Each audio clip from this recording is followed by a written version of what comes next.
저희 3월 19일에 저희가 통화를 했잖아요. 저녁에 네. 거의 제 전 재산 다 들어갔습니다라고 이야기를 드렸던 것 같아요. 부동산 담보대출 받아서 투자를 다 했다. 5일 안에 이게 회복을 못하면 나는 전 재산의 반을 잃을 수도 있다라는 시나리오를 쓴 거예요. 저는 저의 시나리오를 쓴 거죠. 그때 그렇게 제가 투자를 할 수 있었던 이유는 정말 오랜만에 뵀네요. 네. 김종봉 대표님을 네. 거의 한 2년 만에 네. 매시게 된 것 같습니다. 네. 그 사이 정말 많은 게 바뀌었죠. 네, 세상이 맞아요. 다 뒤집어졌어요. 그렇죠? 네. 개인 투자자들도 네. 2년 전과는 정말 네. 달라요. 맞아요. 기억하시겠지만 저희 영상 올리면 네. 반응이 굉장히 좋았지만 네. 댓글들에 투자하는 사람 다 사기꾼 뭐 이런 얘기가 뭐 어마어마하게 많았어요. 맞아요. 아무 투자자의 영상에 다 그런 게 달려 있었어요. 네. 지금은 네. 완전히 투자자들이 좋은 정보와 지식을 네. 많이 가르쳐주고 있는 시대가 네. 되었고 이런 게 참 재밌는 것 같아요. 그 짧은 시간 안에. 맞아요. 제가 2년 전에 여기 출연을 해서 그때 좀 초기 유튜브셨는데 네. 그때 데뷔해서 좀 이슈가 됐던 것 같아요. 그쵸. 라이브 방송 네. 저희가 오래 했었잖아요. 네. 근데 그때 좋은 댓글도 많았지만 안 좋은 댓글도 많았어요. 네. 참 재미난 사실이 불과 2년이 지났어요. 네. 불과 2년이 지났는데 이제는 주식한다라고 해서 개인 투자자라고 해서 그런 데에 대한 사람들의 인식이 확 바뀌었어요. 네. 근데 제가 우려하는 건 이거예요. 과거에도 그랬던 적이 있어요. 네. 2007년도 서브프라임 오기 전에 이런 전문가분들이 또 각광받던 시대, 정보를 제공하는 사람들이 또 존중받던 시대가 있었어요. 그런데 그 시대가 또 서브프라임이라는 그 한 번의 위기로 인해서 또 대부분의 대중들에게 관심이 넘어가고 네. 그래서 그 대중들이 다 주식에서 돈을 잃다 보니까 네. 결국 주식하는 놈은 다 사기꾼이다. 네. 이렇게 또 이야기가 나오는 거예요. 그러니까 네. 저는 지금 이 현상이 되게 좋은 현상이라고 생각하지만 또 이게 얼마나 쉽게 식을지도 알고 있어요. 동학개미운동이라는 이슈가 터진 만큼 이번에야말로는 조금 개인 투자자들이 각자의 시나리오를 가지고 공부로 이어나가서 다음 이 사이클이 왔을 때 이 사이클을 활용했으면 좋겠다는 생각이 너무 많이 들어요. 그러니까 예를 들어서 지금 저한테 뭐 주식을 해야 되는 시나리오를 가져야 됩니까? 뭐 하지 말아야 되는 시나리오를 가져야 됩니까? 뭐 이런 질문이 진짜 많아요. 그러면 제가 늘 이야기하는 거는 사실 별 다른 게 없어요. 저희 3월 19일에 저희가 통화를 했잖아요. 저녁에. 네. 대표님 전화 오셔서 어떻게 하고 계시냐고 물어보셨고 그래서 저는 거의 제 전 재산 다 들어갔습니다라고 이야기를 드렸던 것 같아요. 그래서 은행에서 대출 받아 나온 맞아요. 길이라고 네. 하셨죠. 네. 맞아요. 부동산 담보대출 받아서 투자를 다 했다. 그리고 5일 안에 이게 회복을 못하면 나는 전 재산의 반을 잃을 수도 있다라는 시나리오를 쓴 거예요. 저는 저의 시나리오를 쓴 거죠. 네. 이건 이제 개인의 시나리오예요. 네. 그래서 그때 그렇게 제가 투자를 할 수 있었던 이유는 2018년도부터 저는 준비를 했기 때문이에요. 네. 이 하락의 사이클. 네. 그때부터 준비됐던 자들이 결국 2020년 3월에 실행을 했을 거고 네. 3월 부근에 그때 매수했던 자들이 즐길 수 있는 공간이에요. 네. 이 상승의 사이클은.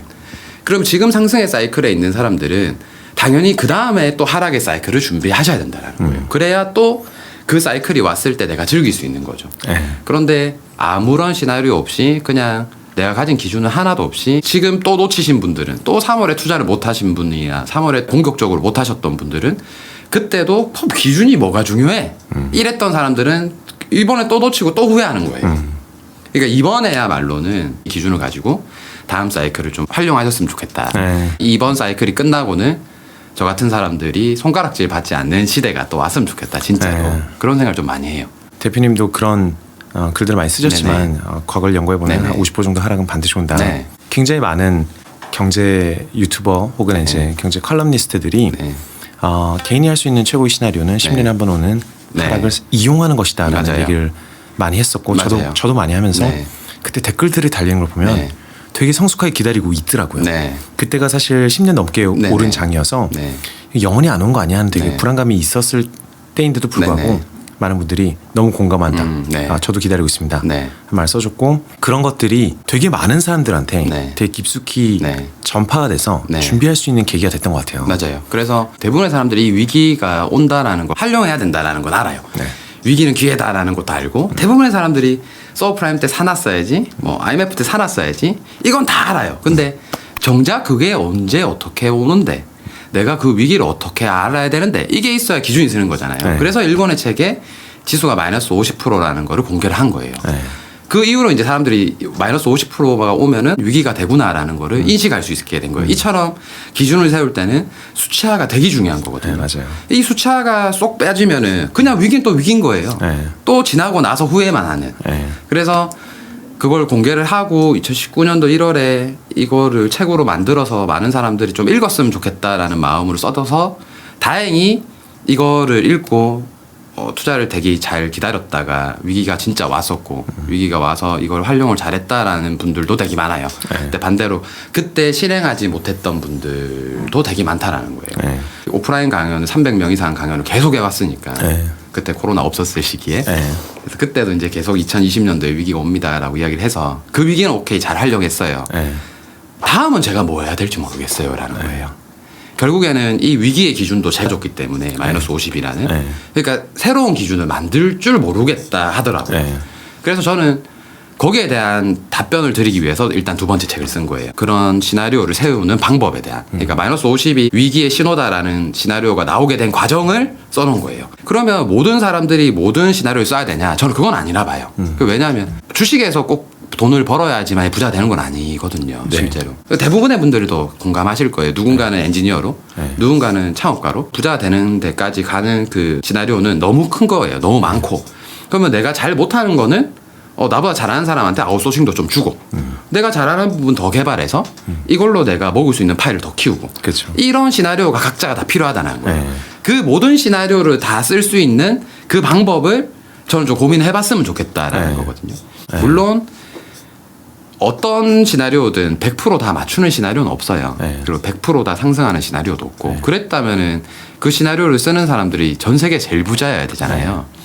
근데 어떤 사람은 이런 장에서 좀 강하고 어떤 사람은 이런 장에서 좀 강하고 어떤 사람은 또 이런 방법으로 좀 잘하고 이게 다 다른 건데 그거를 또 인정 안 하고 막무가내로 이 사람만 믿고 다 투자하고 이러니까 문제가 되는 거예요. 맞아요. 상대적으로 소외감 느끼고 하니까. 맞아요. 그러니까 그런 것들의 소외감을 안 느끼려면 본인이 더 공부해서 본인에게 어울리는 시나리오에 투자를 하시는 게 맞아요. 맞아요. 그래서 내가 그 시나리오를 다 개발할 필요가 없다라는 게 요새는 너무나 웹도 좋고 뭐 유튜브도 좋고 양질의 정보가 너무 많으니까 네. 내 성향에 맞춘 나는 한 10%만 볼래. 아니야 나는 한 20-30% 공격적으로 할래. 네. 아니야 나는 그냥 한 5% 은행이 이제 한 5배만 안정적으로 벌래. 이런 시나리오에 따라서 내가 먼저 어떤 사람인지를 측정하고 상품을 고르든 공부 방향을 설정해야 되는 거예요. 맞아요. 근데 대부분의 사람들 그거 없이 그냥 이게 대박 난단다 하니까 이게 제일 여태까지 높은 펀드 수익률이래. 그래서 그것만 탁 덥석하게 가는 게 제일 무식한 짓이거든요. 왜냐하면은 수익률이 높다라는 거는 반대로 이야기하면 그만큼 많이 올랐다라는 거예요. 그럼 다시 내림의 사이클을 경험할 수 있는 자리인 건데 이걸로만 다 가입하는 거예요. 그러니까 저는 오히려 반대로 좀 소외돼 있는 거. 지금 같은 장에서는 많이 안 오른 거. 이런 게 오히려 더 낫다라고 봐요. 근데 자꾸 사람들이 수익 난 것만 쫓아가기 때문에 오히려 그런 것들이 본인이 가입했을 때는 손실이 나는 경우가 많다라는 거예요. 불과 2-3년 전 대한민국 유튜버 중에 경제 관련해서 95% 이상이 부동산 관련 주제였어요. 그렇죠. 그죠? 지금 아무도 안 보잖아요. 이렇게 막 성숙할 때 공부를 시작하는 게 아니라 차라리 저는 지금 이제 부동산 공부 더 열심히 하고 있거든요. 부동산 하락의 사이클이 시작되면 내가 뭘 할 건지 나는 어떤 기준을 가지고 투자할 건지 수차시켜내고 있어요. 그래서 새로운 시나리오를 만들고 있거든요. 그러니까 이런 것처럼 이번 이 주식 사이클이 또 언젠간 끝날 거예요. 영원히 상승할 거라는 생각은 안 하잖아요. 또 뭐 박스피를 가든 잠깐 눌렸다 올라가든 뭐 결과론적으로 우상이지만 어쨌든 또 놀 거예요. 밑에서. 그렇죠. 그러면 그때 내가 할 수 있는 것들을 좀 고민을 하고 해줄 수 있는 곳도 찾아보고 그리고 또 그런 곳이 없다면 내가 만들어도 보고 그런 것들이 삶의 시나리오를 좀 만들어 나가는 과정이 아닌가 이런 생각을 사실 좀 해요. 되게 공감하는 게 궁극적인 목표는 네.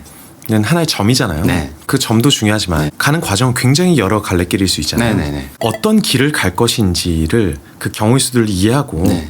자기는 이런 길을 가겠다. 단기적으로, 중기적으로, 네. 장기적으로. 그리고 그 길이 이렇게 잘못될 수 있다라는 상상과 분석을 해야 네. 그제서야 전술이 되거든요. 네. 그죠? 맞아요. 근데 나 언젠가 10억 벌겠어. 네. 끝. 앞으로 뭘 해야 돼? 맞아요. 아무것도 없어요. 네, 아무것도 대충 못 누가 해요. 건설할 거 따라 하지 않은 네. 전략이 아니잖아요. 네. 모든 전략은 A와 B를 비교해서 네. B보다는 A가 낫네. 네. 그럼 C랑은 어떨까? 네. 그 분석을 하는 게 갈래길을 분석을 하는 게 시나리오 분석이라고 할 수 있겠죠. 네, 맞아요. 시나리오가 굉장히 중요한 게 과정을 현실화시킬 수 네. 있는 진짜 진지한 네. 현실적인 고민들이라는 네. 의미에서 되게 공감해요. 네. 3월에 4월에 이럴 때는 투자를 못 하셨어요 라고 이야기를 하면 대부분들이 확신이 없어서라고 이야기를 해요. 근데 그 확신은 남이 주는 확신이 아니거든요. 맞아요. 3월 달에 지금처럼 모든 유튜브 경제 유튜브들이 주식을 사야 됩니다. 투자를 해야 됩니다. 이렇게 했으면 되는데 그때는 또 조용했어요. 별로 말 안 했거든요. 그리고 이제 막 올라오니까 거 보세요. 제가 여기서 사라 그랬죠. 이만큼 올랐죠. 이 이야기가 다예요, 사실. 그때 이런 걸 샀어야 되죠. 이게 다거든요. 그럼 3월 달에 진짜 살려면 어떻게 해야 되냐면 내가 할 수 있는 전략으로 내가 직접 확신을 가져야 되는데 그 확신을 가지는 게 대표님이 이야기하신 과정인 거예요. 진짜 지수 차트를 보고 서브프라임 때도 진짜 한 50% 빠지고 올랐네. 그리고 나서 위기가 끝나니까 한 1년 동안 지수가 50% 100%씩 오르네. 이걸 봤던 사람들이어야 된다라는 거예요. 네. 그걸 봤던 사람들이면 훨씬 더 큰 수익을 받겠죠. 그리고 또 하나는 돈을 잃을 거라는 확신도 조금 가지셔야 돼요. 대부분의 분들이 투자를 하면 참 웃긴 게 특히 주식이나 뭐 부동산의 영향인 것 같긴 해요. 부동산 불패 신화라는 게 있었기 때문에 네. 투자는 돈을 잃어서는 안 된다라는 게 사람들이 가지고 있는 기본적인 생각이거든요. 네. 투자를 평생 동안 할 건데 평생 동안 내가 10년 동안 하면서 돈을 한 번도 안 잃고 버는 사람 저는 없다 봐요. 그런 사람이 있어서 계좌 있다면 저는 진짜 제 전 재산을 다 드릴 테니까 네. 진짜 가지고 왔으면 좋겠어요. 어떤 경우에도 10년 중에 한두 종목이라도 손실이 나요. 네. 근데 왜 그 사람들은 꾸준히 성장하고 그렇지 못한 사람들은 빠그러지냐면 저는 간단하다 봐요. 최악의 시나리오가 없어서 그래요. 그러니까 제가 그때 3월 19일 통화했을 때도 말씀드렸던 것처럼 저는 대표님 오늘 거의 다 제가 가진 돈을 투자를 했는데 19일 이후에 5일 정도 상승을 못하고 하락을 하면 제한테 최악의 시나리오는 전 재산의 마이너스 50%를 내걸고 투자를 한 거예요. 물론 그때 만약에 더 폭락을 해서 1100, 1000이 왔으면 그때 또 반토막이 났겠죠. 그럼 제 전 재산이. 그럼 그 남은 걸로 저는 그 이상을 벌 자신이 있었어요. 네.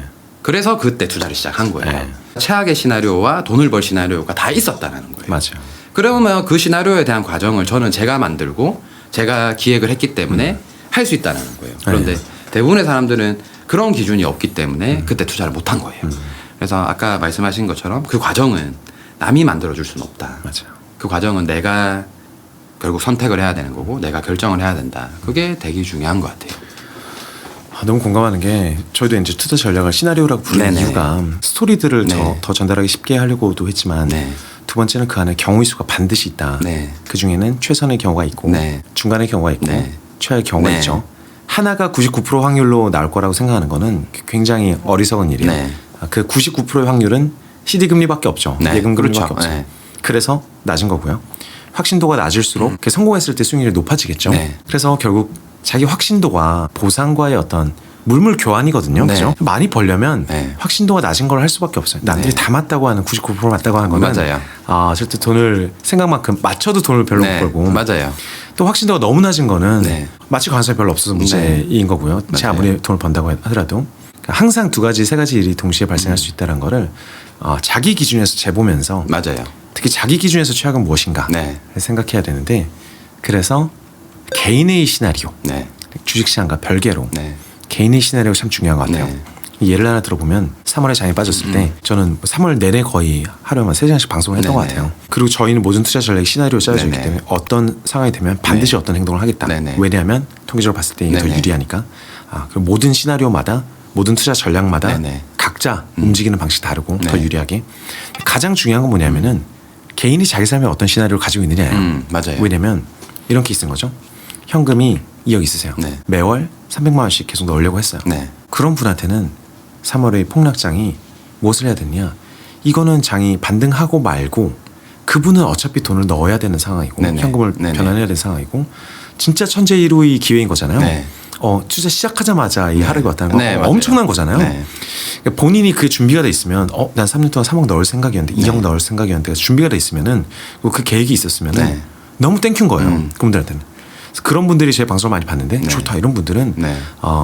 여기서 어떤 종목 넣고 말고가 중요한 게 아니라 무조건 자산에 투입하는 비중을 늘리는 거다. 그 시나리오밖에 없다. 네. 그게 종목을 하나 더 잘 사는 것보다 훨씬 더 큰 영향을 미친다. 전 재산을 넣으신 분들은 네. 리스크 관리를 해야 될 고민을 네. 해야 되는 거죠. 그 3월 중순이 되기 전에 그 고민을 해야 되는 거고. 그죠? 맞아요. 각자 입장이 너무나 다르다. 네. 이제 취업한 신입사원은 네. 이제 100만 원 넣었어요. 네. 평생 넣을 생각. 20년간 넣어서 평생 투자할 생각으로 100만 원 넣었는데 하얗게 질려가지고 네. 대표님 지금 다 빼야 되냐. 네. 그때 뭐가 중요하냐. 100만 원이 네. 70만 원이 됐다고 해봐요. 네. 그 30만 원을 잃은 게 뭐가 중요하냐. 네. 본인의 인생에서는 본인 회사가 날아가는 게 훨씬 더 큰 시나리오고 네. 잡이 사라지는 게 가장 맞아요. 큰 가장 큰 리스크죠. 네. 30만 원 날아간 거 별로 중요한 네, 네. 리스크가 아니란 거죠. 그리고 평생 투자를 포기하게 되거나 네. 여기서 그 30만 원이 무서워서 70만 원마저 손절을 하는 것이 그래서 그럼 앞으로 나 이제 손만 빨고 있는 거잖아요. 주식 못해. 네. 안 해. 이렇게. 3년간 네. 못해요. 맞아요. 그럼 그때 네. 한번 잘못 끊으면 그러니까 꾸준히 그 포지션을 유지하면서 네. 기왕이면 젊은 사람들은 돈을 더 넣어라. 그러기 위해서 저희는 리스크 관리가 되게 철저한 건데 그럴 때 돈을 더 넣는 걸 활용하지 않으면 네. 굳이 리스크 관리라는 게 네. 그렇잖아요. 사실 대부분의 위험은 버티면 그만인데 네. 그죠? 그냥 안 쳐다보면 대부분 그만인데 네. 리스크 관리를 하는 이유는 내가 평정심을 좀 더 지키기 위함인 건데 좀 덜 벌더라도 자기 개인의 캐시플로우가 현금 흐름이 훨씬 더 중요하더라.